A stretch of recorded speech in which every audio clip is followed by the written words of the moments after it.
Hi friends, welcome to the Bible facts. ఈరోజు ఈ వీడియోలో బైబిల్ ఏ భాషలో వ్రాయబడింది అనే విషయాన్ని తెలుసుకుందాం. దాదాపుగా ఈ ప్రశ్న చాలా మందికి ఉండవచ్చు.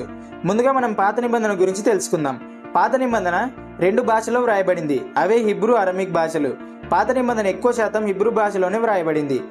అలాగే ఇక్కడ మనం గ్రహించవలసిన ముఖ్యమైన విషయం ఏంటంటే, గ్రీకు భాషలోకి మాత్రం పాత నిబంధన క్రీస్తు పూర్వం 100 సంవత్సరాల క్రితం తర్జుమా చేయబడింది.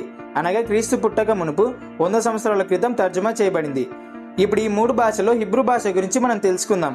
హిబ్రూ భాష యూదులకి మాతృభాషగా ఉండేది. బైబిల్ను హిబ్రూ భాషలో మోషే మొదలుకొని అనేక మంది ప్రముఖ వ్యక్తులు రాశారు.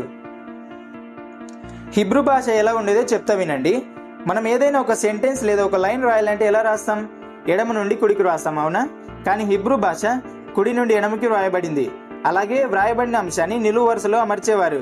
ఈ హిబ్రూ భాష వ్రాస్తున్నప్పుడు ప్రతి అక్షరానికి క్రింద చుక్కలు వలె, కొమ్ముల వలె ఉపయోగించేవారు, అంటే అలా ఇచ్చేవారు. అలాగే ఇప్పుడు అరమిక్ భాష గురించి తెలుసుకుందాం. అరమిక్ భాష యేసుక్రీస్తు కాలంలో వాడుకలో ఉండేది. ఈ భాష సిరియా చుట్టుపక్కల ప్రాంతాల్లో కూడా వాడుకలో ఉండేది. ఈ భాషను యూదులు బబులోను వరకు వెళ్ళినప్పుడు ఉపయోగించేవారు. ఈ అరమిక్ భాష పాత నిబంధనలో ఇర్మియా, ఎజ్రా, దానియేలు గ్రంథాల్లో వ్రాయబడింది. అలాగే ఇప్పుడు క్రొత్త నిబంధన గురించి తెలుసుకుందాం. క్రొత్త నిబంధన దాదాపుగా గ్రీకు భాషలోనే వ్రాయబడింది. అనగా క్రొత్త నిబంధన మొత్తం కూడా దాదాపుగా గ్రీకు భాషలోనే వ్రాయబడింది. క్రొత్త నిబంధనలో కూడా కొన్ని భాగాల్లో అరమిక్ భాష వ్రాయబడింది. సో అర్థమైంది కదా, బైబిల్ గ్రంథంలోని పాత నిబంధన హిబ్రూ, అరమిక్ భాషలో వ్రాయబడింది. క్రొత్త నిబంధన గ్రీకు భాషలో వ్రాయబడింది. మీకందరికి ఒక ప్రశ్న, క్రొత్త నిబంధనలో మొత్తం పుస్తకాలు ఎన్ని? ఆన్సర్ని కామెంట్ చేయండి.